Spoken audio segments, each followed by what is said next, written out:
Hello,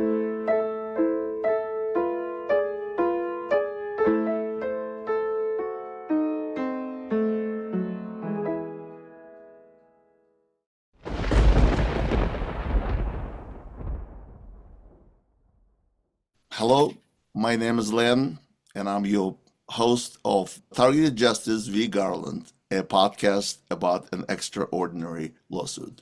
With me, as usual, my co pilot, our devoted attorney for Targeted Justice, who oversees all our legal efforts, Anna Toledo. Good morning, Anna. Good morning, Len. Thank you for having me here. We have so many good news to give out today. Yes, and a very interesting topic that all of you will enjoy. But before we get to the topic of today's podcast, please give us just a short, top level legal update, please. Sure.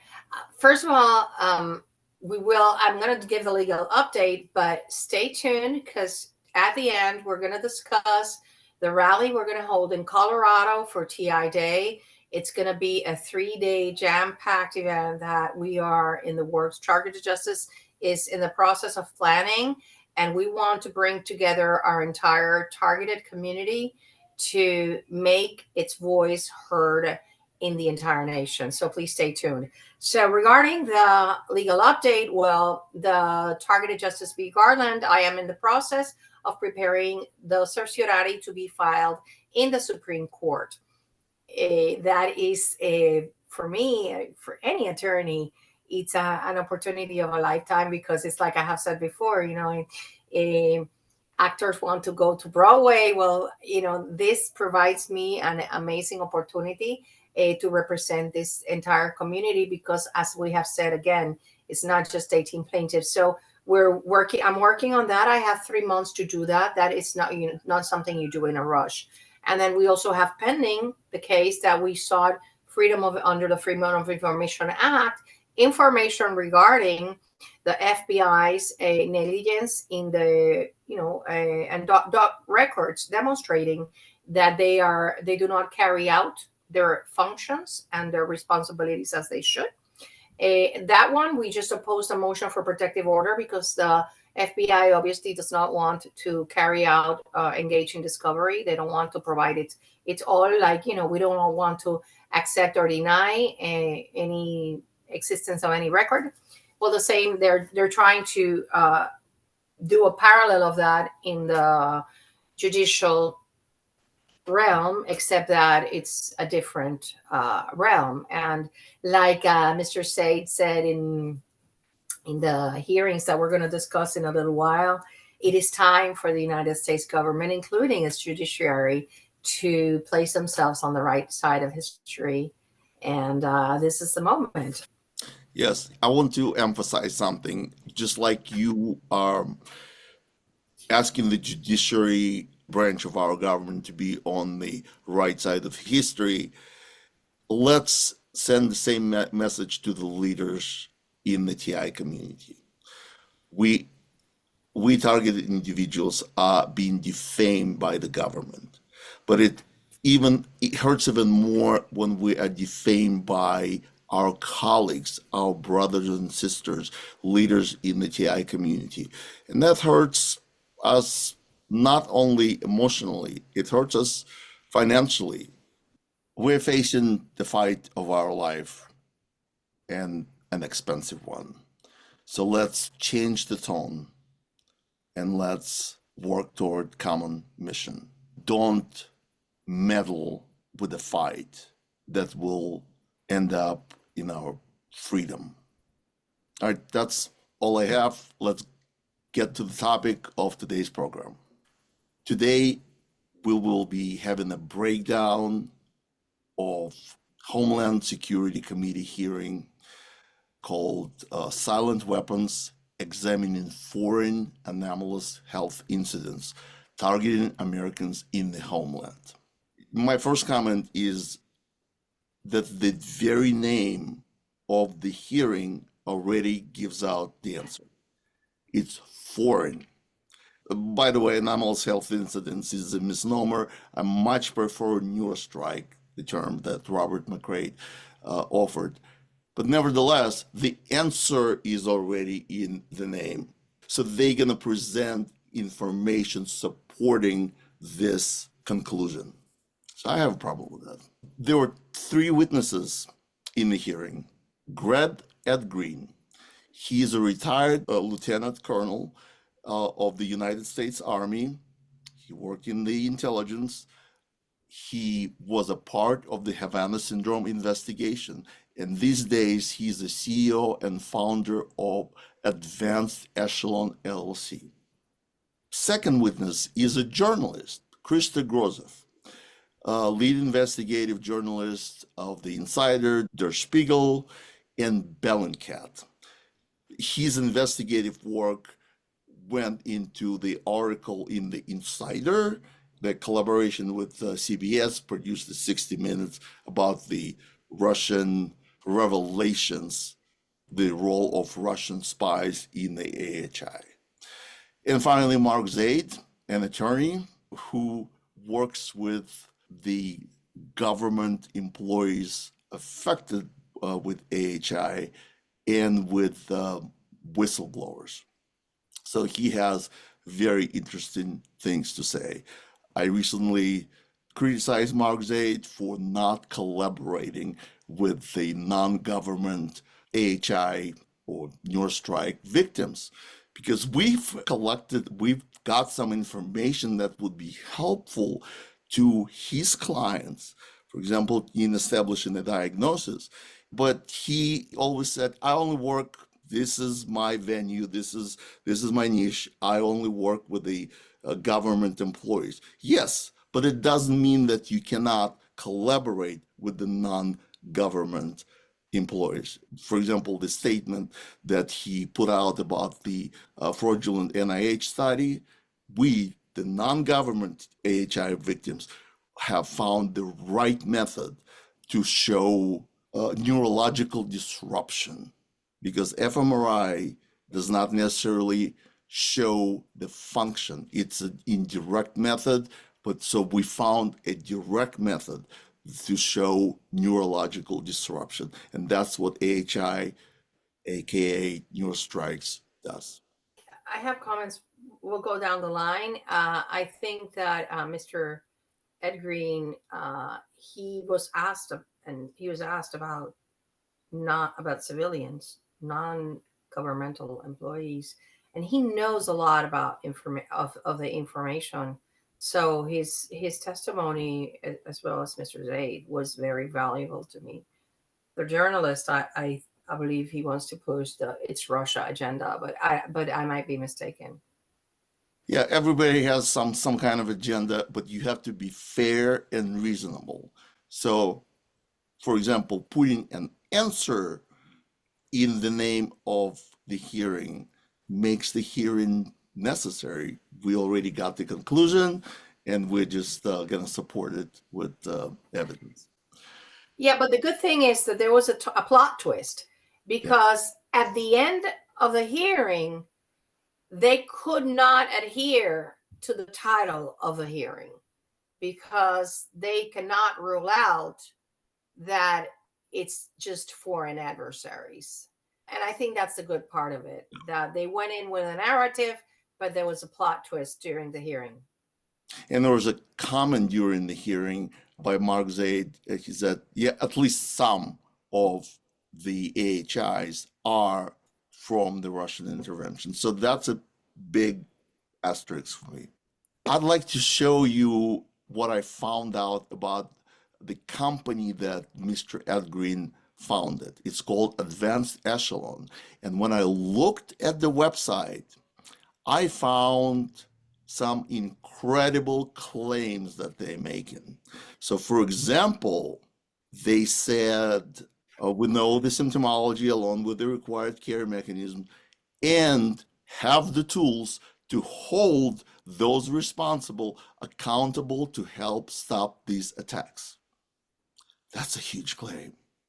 That he is basically, he said, we can stop this attack. And in another statement, they said, we can help in reaching attribution. It's basically the same thing. So they can figure out who is attacking you. Attribution means where the attacks are coming from and who's behind them. Big, big claims. I am a little bit surprised by the breadth of the claims that they're making. Well, he said to the congressman that if they gave him 20 minutes, he would say, it was something like, Yeah. I'll tell you where the files are, where the bodies are, and how to figure it out, but in a skiff, in a secret intelligence briefing to the members of Congress. It worries me a little bit that he's still, he's usually, he's insisting on the Russian narrative. And you know what? Russia doesn't care about my cat. I'm absolutely certain that Russia was not attacking my cat or my dog. And the same with Mr. Said's clients. Russia doesn't care about their children or their pets. So, it's a little disingenuous, a little naive to go along that narrative. But if he being retired as he is from DOD, he should know who's doing it. Because if Richard Lighthouse figured it out, he should have figured it out too. The question is whether he wants to figure it out. Let's get to the hearing. I pulled 14 clips out of the whole hearing. By the way, thanks to Hal on Twitter, he provided me with a copy of the entire hearing because for some reason, I was not able to download it using my regular tools. So he provided me with a copy. So thanks, Hal. So first clip, Ed Green. He attributes, this is a very important clip for me because he attributes domestic AHI to the Russians. But listen to what he's saying because he is describing the targeting program. Let's get a listen. Since 2010, the number of counterintelligence incidents began to rise, and so did Russian gray zone activities. These included assassinations, poisonings, sabotage attacks against NATO allies and others, many of which has been documented by Christo.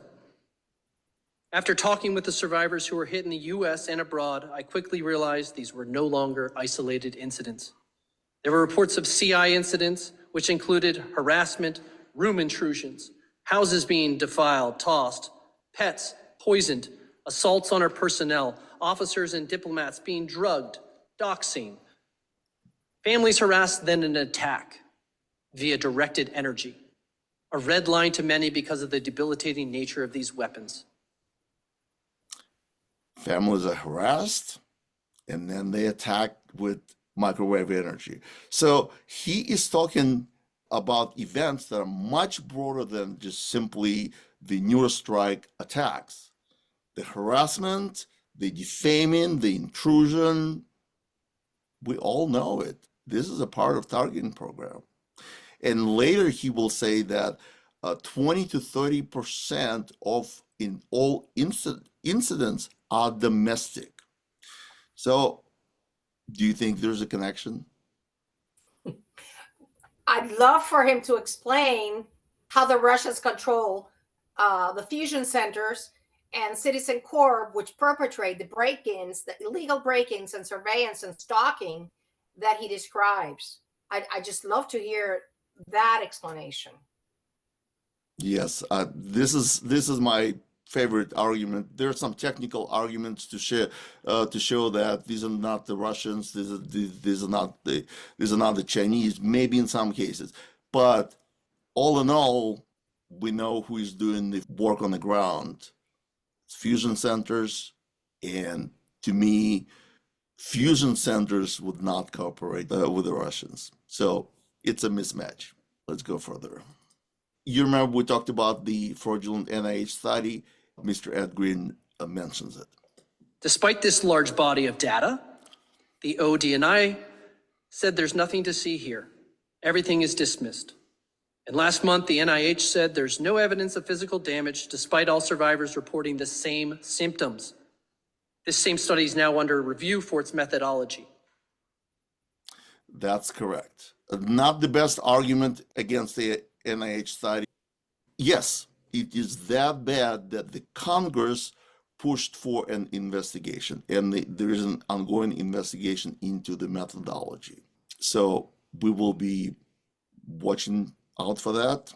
But once again, that particular study used fMRI, and fMRI is indirect method to show neurological disruption.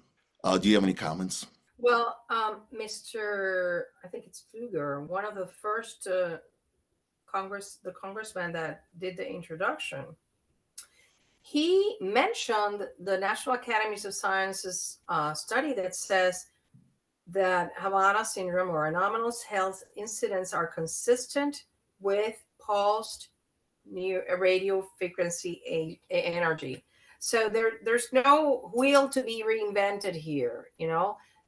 What he's saying, I would say, you know, NHS is just trying to gaslight the nation, because the National Academies of Sciences already came to a conclusion to what is the most likely cause of this anomalous health incidents. And when all the investigation is finished and done, you will see the glaring intentional mistakes in methodology that the NIH conducted in order to come to that conclusion. And not only that, the NIH study says that we can see the difference between the AHI group and the control in terms of brain injury. But the headlines of various articles in popular, even in Scientific American, says no signs of brain injury in AHI victims. That's not what the study says. They said that we could not find the difference using the fMRI. Doesn't mean the same. And in general, the headlines. One day I just looked at the headlines. Google News, okay, Havana syndrome. If you just read the headlines, they're very confusing. And I think that's CIA's work. We know Operation Mockingbird, they control the media, and they intentionally put out information that is very contradictory, very confusing to the regular people, and very tiresome. So at the end of the day, they say, I'm just too tired to discuss this topic. The information that is coming through the media is so controversial, nobody can tell me what it really is. That's CIA at work. This is CIA propaganda. We've seen it during the COVID pandemic as well. Clip number 3. Now we can get to hear from the journalist, Mr. Grozev, and he talks about being able to attribute these AHI attacks to the Russian agents, specifically that group of Russian spies. There are about 60 people in that group. But listen to what he actually has to say. They only matched 4 cases. Based on extensive interviews with victims' families, and also analysts who agreed to talk to us, we can now state that to our own comfort and conviction, there's at least 68 incidents that cannot be explained away with psychosomatic symptoms or pre-existing conditions. And we've taken those as the bare minimum that allowed us to create a time-space map.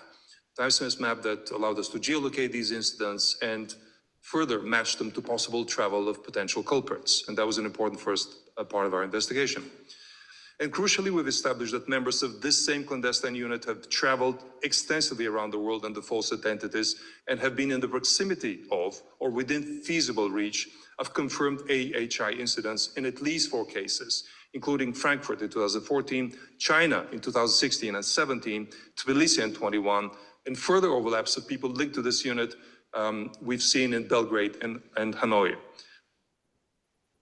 That's all no presence of the Russians in Cuba. 25 confirmed cases came from Havana, Cuba. And these 25 are the part of his 68. He will confirm it later. So they matched some cases, but none of them were in Cuba. Well, what jumps at me is that out of these three experts, none of them mention satellite weapons, vercators, or how it's done. You know, don't tell me they're going to go into like the portable microwave thing, because nobody believes that, right? Or people that don't know the science believe that. But these three experts, they know what a vercator weapon is. Why don't they mention the name? Why don't they say who owns these vercator weapons? Who makes them? We know who makes them. We know who has them. We know that they are in the satellites that are controlled by the United States Space Force. Why isn't any of these three gentlemen here talking about the weapon? Because that would facilitate a lot of the fact-finding process. Correct. This is a very important point, Anna. Mr. Gorzev makes his conclusions about matching geolocation based on an assumption that you have to be in proximity to the victim. And that assumption is no longer valid. Back in the 90s, perhaps, that was a thing, portable microwave weapons, but not in 2020, not in 2024.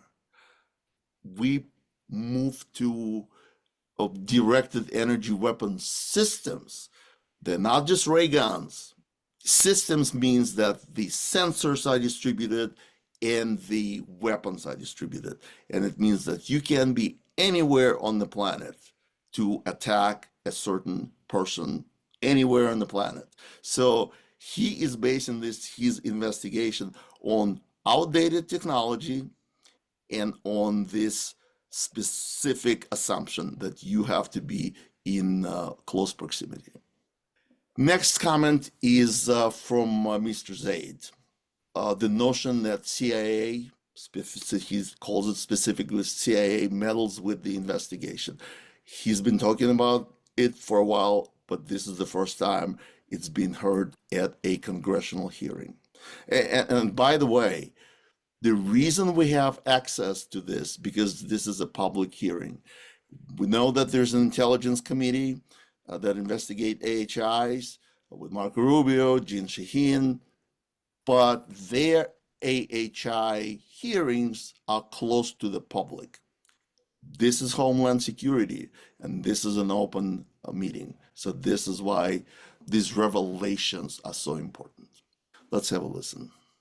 The overwhelming majority of evidence concerning AHIs is hidden behind classified walls. Having had authorized access to classified information on this topic, but without revealing that information, it is my view that the executive branch, particularly at the behest of and manipulation by officials within CIA, is not truthfully reporting what it knows. Given the many years our government has been experimenting with developing directed energy weapons, why would anyone not believe our adversaries are engaged in the same efforts? A recent investigation by 60 Minutes, Der Spiegel, and The Insider identified potential credible links between AHIs and alleged Russian operatives from Military Unit 29155. This included activities within the United States. What was the government's response? CIA doubled down that there is nothing to see and that it knew of and had already ruled out the same evidence. That is a blatant falsehood that has infuriated many serving members of the intelligence community because so much of the evidence to the contrary is available to them in reports, briefings, and cable traffic. Of course, this evidence is classified. Today's hearing is not going to solve the controversy that AHI presents, but there are many steps that Congress can take. Investigating why law enforcement and other Homeland agencies have not been permitted to pursue AHI leads concerning criminal attacks on American personnel, and instead CIA analysts who do not possess the same skill sets or authorities have been allowed to control the investigations. Anna? Well, my first reaction is, oh my God, if it's the Russians, the CIA is covering up for them? Really? Now, the only reason why they are obstructing the investigation is because the CIA is behind all the attacks with directed energy weapons, both on federal employees and civilians. Because the CIA, they have been trying to nail the Russians on election interference, on the dossier, Steele dossier. They have been trying by all means to get, the smoking gun, the evidence to nail the Russians and justify, let's say, an attack. But no, it all falls flat. And here, this is evidence. The only reason why they are obstructing it is because they would have to admit malfeasance. That's my position. Yeah. The only caveat I would add is that there are attacks by the Russians. They are attacks by China, because many countries have this technology, but there are also attacks by the CIA. And that's why they're covering up. They're covering up Yes, for Russians to save their face.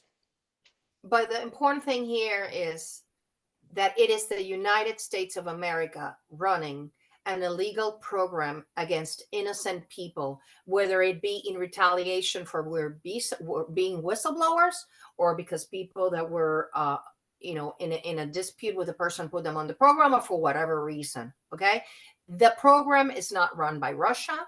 The program is not run by China. It is run by the United States, and it is paid for with American taxpayer money that is being used to torture innocent people, including children and pets. Next clip is once again by Mark Zaid about CIA who doesn't share information with other agencies. I can't explain some of the obstacles that those in the government have erected to block information. I can tell you, firsthand that your opinion would be that information is being blocked. There is information that is absolutely being blocked from one agency to the other, particularly at the CIA. I mean, that's who we're going to point to the most, of information that the CIA has that its sister intelligence agencies it hasn't been shared with. And I can identify a number of specific classified documents in a proper setting. This is pretty much continuation of his previous statement. After their statements, they went into questions where representative Congress people can ask the witnesses question. And one of the questions by a Representative Crane from Arizona stood out to me. Listen carefully how he conflates the reality of AHI versus the attribution. Many Americans, including other members that I've spoken to recently, don't exactly know what to think of these anomalous health incidents. I spoke to one the other day, just yesterday, who said, I thought that was debunked. Like Havana syndrome, where our citizens are claiming very serious medical conditions following perceived attacks. And after hearing your testimonies, it sounds like all three of you believe that these are hostile actions orchestrated by our adversaries against American citizens. Is that correct? Do you see what he just did? He said that a lot of people think that AHI are debunked, but since you found the attribution, then they're real. That conflation I've seen in the media all the time, and people who discuss these topics make the same mistake. There's reality of newer strikes, and then there's who is doing it. And the fact that we don't know who is doing it, we haven't proven who is doing it, if that makes AHI not real. See what I'm saying? Yeah, but absolutely not, because the brain injuries are there and they cannot be denied. and it cannot be denied that they were caused by anything other than microwave pulsations. Right now, nobody has been able to debunk that. So just because they are real and they exist, that doesn't mean, okay, let's blame it on the Russians. It's apples and oranges. Yeah, It's let's apples and first oranges. figure out what exactly causes it, because National Academies of Sciences, pretty much told you. Now, who has the weapons and who's operating these weapons? And let's discard the possibility that our own government is doing it, because that's a valid claim, a valid issue to explore. I agree. Let's move on. This clip went viral. Once again, thanks to Hal, AI mind control survivor on Twitter. This clip really went viral. We also featured it in our Substack newsletter.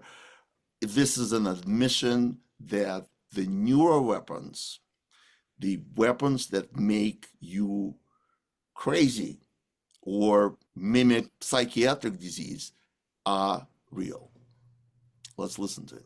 Guys, if your assessments here are correct, these are very covert weapons, aren't they?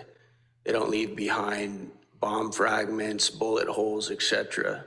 They could absolutely be used by our adversaries and have very low levels of, very easy to deny that they were even there, that they were used. Is that correct? That's correct. There's no entry or exit wound. How they're designed is to make the target feel like they're crazy, like they're imagining things, especially on the low duration, the low intensity, long duration hits. The targets feel crazy. How many years have been targeted individuals complaining about it? And now we're hearing the same description from a retired colonel at the congressional hearing. Anna? It's definitely a vindication. The gaslighting is over. The time for the reparations is here. And I think this is probably the most important clip of the entire hearing, because it's no longer plausibly deniable that these weapons do what targeted individuals have been complaining about for decades. I agree. Next statement is by journalist Grozev, who basically says that CIA uses these weapons. I think it was Mr.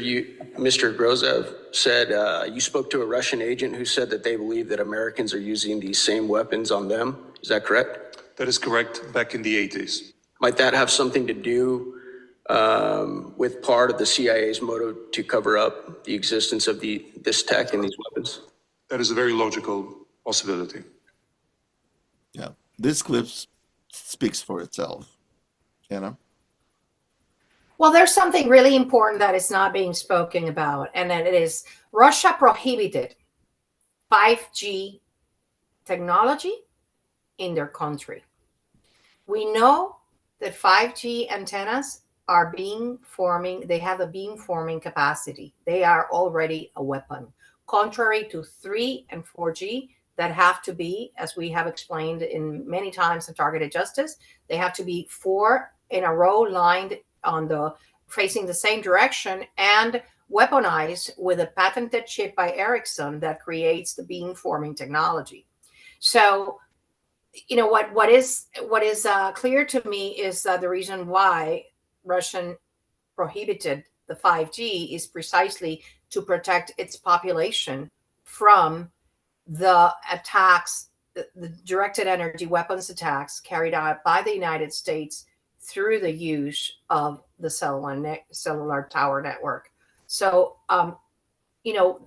Targeted Justice has the information. The technology is there. I don't know why they, like you said, they're talking as if it was, portable weapons carrying them around.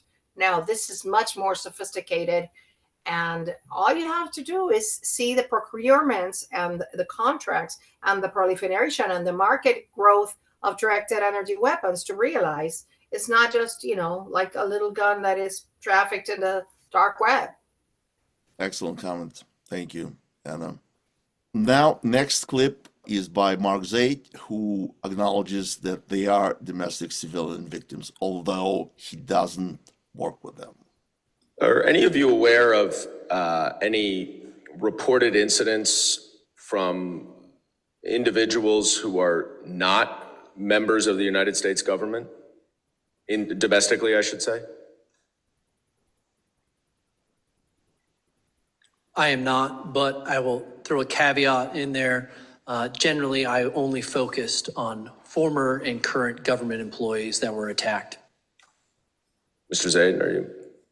There are many people who believe they are victims of AHIs. All you have to do is look at my Twitter feed whenever I post on the topic. I only represent federal government employees and their families, so I don't focus on the accuracy of those particular claims. Sounds like an excuse. But yes, he actually does work with the government employees. I spoke to Mark, and he understands that my diagnosis has been made by the same expert. I'm on disability of it. The reality of civilian victims is hard to deny. But yet everybody has this excuse. No, we are only working or caring about those who work for the government. That's pathetic to me. Yeah, it's a second-class citizenship. If you're not a former or current federal employee, your brain is not worth as much as theirs, or protecting, because the Havana Act only covers federal employees as well, for whatever it's worth. So yes, he knows. He knows about Dr. Hoffer's diagnosis of you, which is not in controversy, which is, like you say, similar to his clients. So I do think that I hope that this panel of Congress goes beyond that and starts, the floodgates are open. There's no containing the information anymore.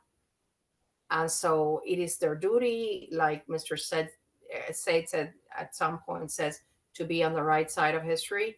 It is their duty to stop this. And I think this is what's going to make it happen. Yes.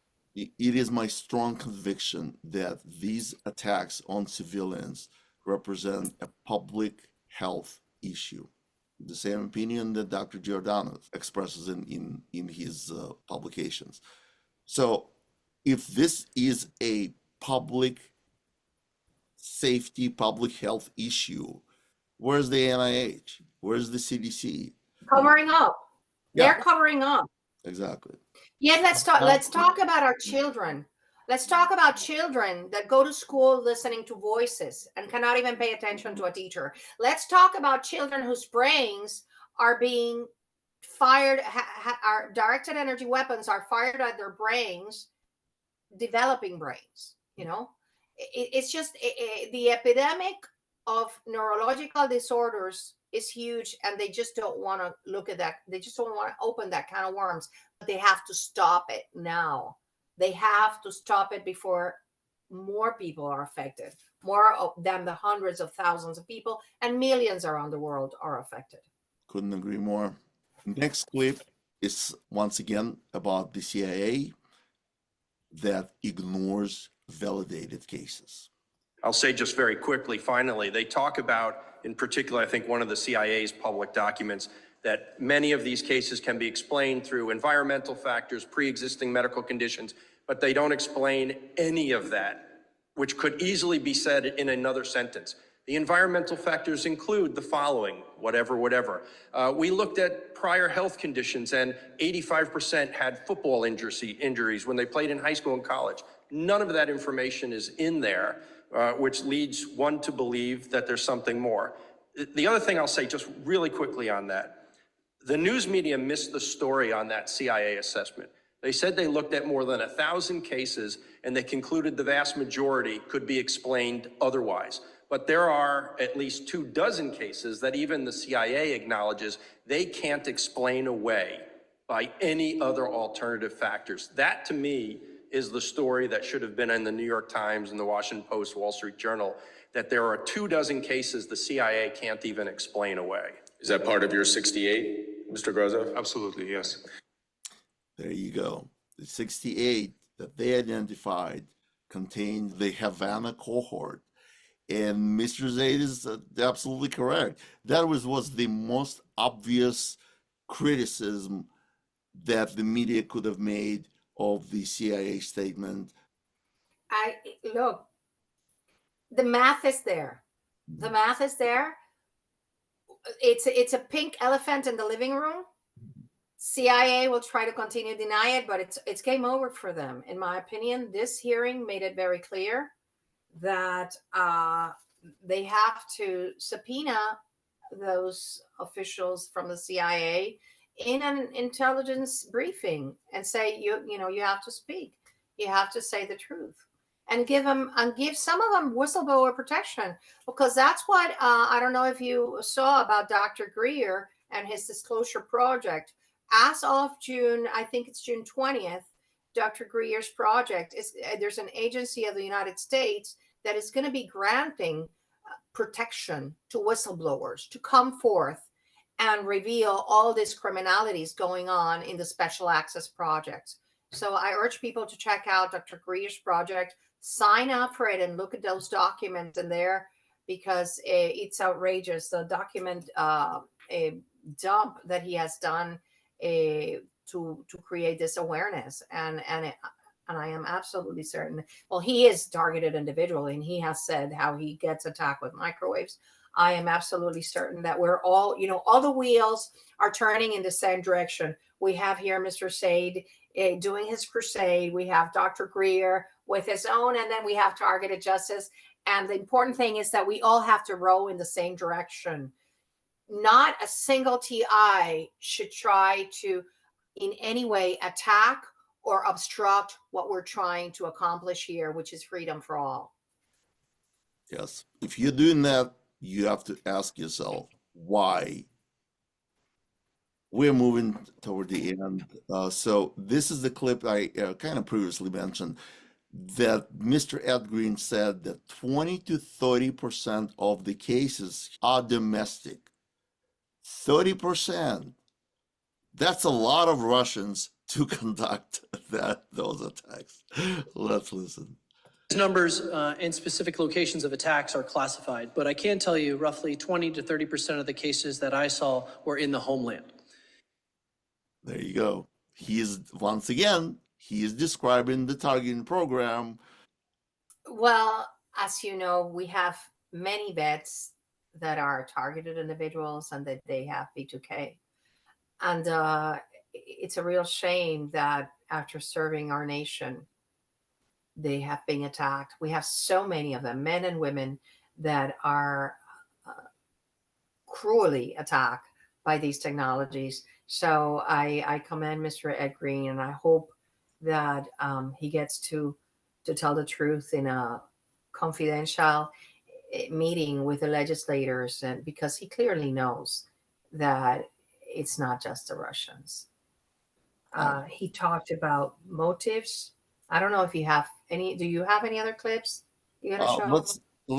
I have a total of 14 clips, so I might have some of it. This is the funniest clip of the entire hearing to me, and I will explain why. Listen. What you all are saying is there's a government cover-up of the fact that something is out there afflicting, targeting us. Is this where we're going with this? So cover-up would depend on intent. There could be good reasons to withhold information. I will say that the public statements that the executive branch is making is inconsistent with the classified record. And then it would be Congress's job as an oversight authority to determine why that is, whether it was a legitimate reason to mislead the public or because of some nefarious reason, or all the above. But the record on the inside in the classified theater is not consistent with the public statements. And there we have it. The intelligence community lied to the American people. And now it's up to the Congress to say whether it's okay to lie to the American people. What do you think, Anna? Well, the church committee proved that it's not okay to lie to the American people about human experimentation, as the CIA did for over 20 years with MK Ultra.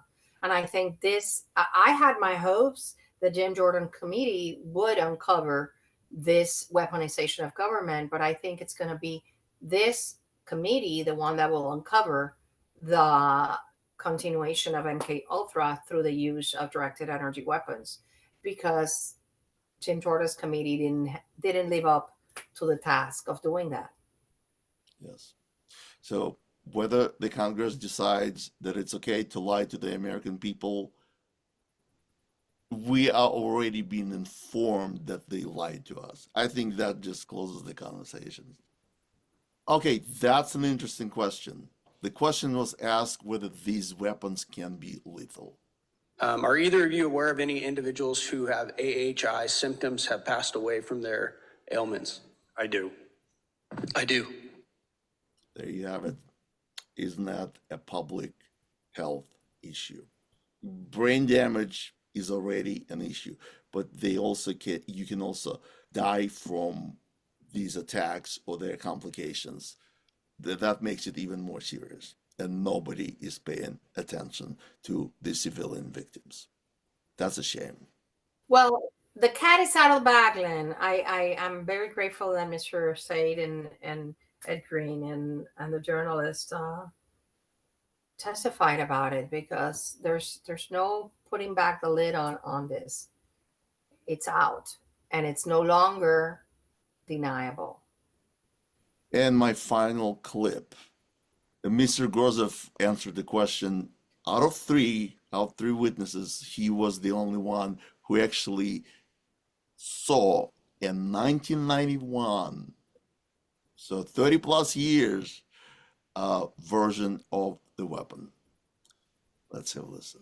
Have any of you three panelists ever seen one of these weapons? I have seen a 1991 version of the weapon, and it looks like a satellite dish with a unit this size attached to it. And of course, over the years, miniaturization has been possible. Obviously, there's a limitation to how miniaturized it can be because of the antenna size, which is always related to the wave. But still, it is something that can be well contained in the trunk of a car or even a large backpack. Once again, how one-sided. He's working off an assumption that you have to be in the physical proximity, and that the only way to improve these weapons is to miniaturize. I don't want to think that he is a misinformation agent for the CIA, because that's the narrative of your neighbor is microwaving you. And as you and I know, it takes a lot of energy, much more than what powers a house, to fire these weapons. So I don't know if it's that he doesn't know what he's talking about, or he is doing misinformation. I can't tell. But it's certainly not accurate, because the fact that they don't mention satellites here, it's a huge pink elephant in the living room. Yes, that part has never been discussed unless it's hidden in the confidential part of the Intelligence Committee report, which had the same conclusion that the National Academy of Sciences. But why do we never have a conversation? Look in our own backyard. The Congress in 2016, this bill, Directed Energy Weapon Systems Acquisition Act of 2016, it's never been discussed in connection with the AHI of Havana syndrome. I already explained, system means that it's a distributed weapon and it's distributed sensors, and you don't have to be in the proximity, and will include satellites, cell towers, drones, stationary, like all of the above. It's a system. It's all encompassing, and it's all remote. And that bill was read on the Senate floor, on the House floor, and passed to the Armed Forces Committee for Execution, and it contains a definition of directed energy weapon system, which means military action using highly focused sound, electromagnetic, or particle beam energy to incapacitate, damage, or destroy enemy equipment, facilities, or personnel. Personnel is humans. Why is it not a part of any of the conversations? It never comes up, and it never comes up in any of the investigative reports, and it never comes up in the intelligence reports. Anna? Yeah, well, one of the quotes by Mr. Ed Green, he said something about you always have to look at motive, means, and opportunity. If you're going to insist on this Russia narrative, first of all, the motive. What is the motive, to attack innocent people all over the world? Zero. For the United States, we know that they're carrying out a human experiment, and they want to know what it is that makes you break, what it is that makes you give up on life, because they want population control. The means, well, they have the satellites, the Lockheed Martin, the Boeing satellites, and they have the weapons. And the motive is also money, is sheer greed and sheer revenge for many of us that are on the list. And then you have the opportunity. Well, fueled by envy, because I think that this program is fueled by envy. This program has spread like a wildfire because it has made many people wealthy and profit from it. You have on the one side an open border with an unlimited amount of organized stalkers. On the other, you have this FBI demanding more and more budget to continue following the non-terrorists that they include in their terrorist list. And it's all about continuing the money trail. So I think that when this committee examines motive, means, and opportunity, they may be led into understanding that it is the United States that's carrying out the directed energy weapons attacks on people, not only here in America, but around the world. Yes, and you have to be a hero to say it in a public setting, because somebody who cares about their career, about being called unpatriotic, they have to step over that fear and tell the truth. But unfortunately, we live in the post-truth era. The facts don't matter. What matters is the public opinion manipulated and influenced by the media. That makes the Congress people, move a finger. And if the population is confused about this topic and tired of hearing about this topic, they're not going to talk to their legislators. That concludes our breakdown of the hearing. I wanted to put this on the screen because we desperately need your help to continue our legal fight. Please subscribe to targetedjustice.substack.com for only $8 a month. You can donate through Patreon. You can donate through Cornerstone. And you can shop for various Targeted Justice merchandise, including these t-shirts, at Etsy.com shop /shop/Targeted Justice. If I can say something before we go. Yes, please. People have to be aware that our legal fight is a very expensive one, and you're not going to see, we're not going to detail everything that it entails, but it's huge. We are fighting. It is David and Goliath fight, and so we need your support. The other thing I wanted to mention is about the Colorado rally. We're going to be in the Targeted Justice webpage. We're going to have a tab on this, which is Targeted Action 2024, and we want to bring together the TI family and perhaps celebrate the last TI day ever, because perhaps we will get to not have to celebrate it next year. And it is our goal to make the best of it and to create awareness across the nation about our situation. So please subscribe to the Substack newsletter. We're going to be announcing it there, and we're going to do a jam-packed 3-day action, initiative that is going to be for everyone, and we want everybody that can to participate. Thank you. Thank you, Anna. I'm certainly looking forward to it. I will be there. That's my promise. Thank you, Anna. I hope you enjoyed our podcast. I hope you got a lot of interesting information. Until next time.